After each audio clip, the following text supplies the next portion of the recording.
Il-Kap tal-Partit Nazzjonalista Adrian Delia ħabbar li xejn mu se jżommu milli jippubblika r-rapport sħiħ tal-Inkjesta dwar il-kumpanija Egrant.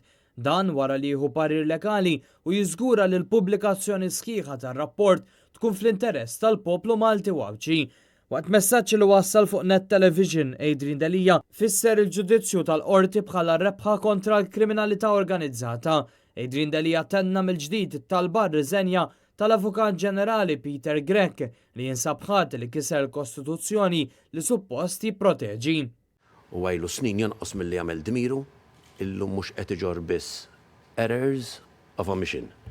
Illum irid iġor responsabilità mhux biss li m'għamil xogħlu, imma tal-li kiser il-liġi. Għal ukoll id-deċiżjoni finali tal-Qorti jakkonferma kemm l-istituzzjonijiet pajjiżna huma maħtufa mill-Gvern Laburista. L-Avukat Ġenerali suppost huwa l-Avukat tar-Repubblika u mhux l-Avukat tal-Prim Ministru jew xi Ministru.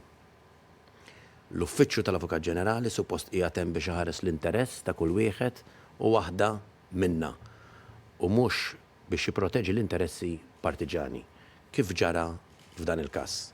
Adrian Delia qal li konferma tar-rapport li l-Avukat Ġenerali kisirlu d-drittijiet fundamentali tiegħu u li għal kważi sentejn ħeba dan ir-rapport għal xejn u ma konferma li pajjiżna għandu bżonn riforma kostituzzjonali urġenti. Dan biex pajjiżna ma jerġax jispiċċa kif spiċċa llum. Fakkar li Gvern Laburista ripetutament esprima l-approvazzjoni tiegħu għall-aġir tal-Prim Ministru Joseph Muscat. Fid-dawl ta' dan fisser li l-Kabinett Laburista bħala kompliċi biex il-ġustizzja ma ssirx faġir li wassal lil pajjiżna għal kriżi li ninsabu fiha. Għalli għalhekk il-membri tal-Kabinett li huma parti mill-problema ma jistgħu qatt ikunu s-soluzzjoni.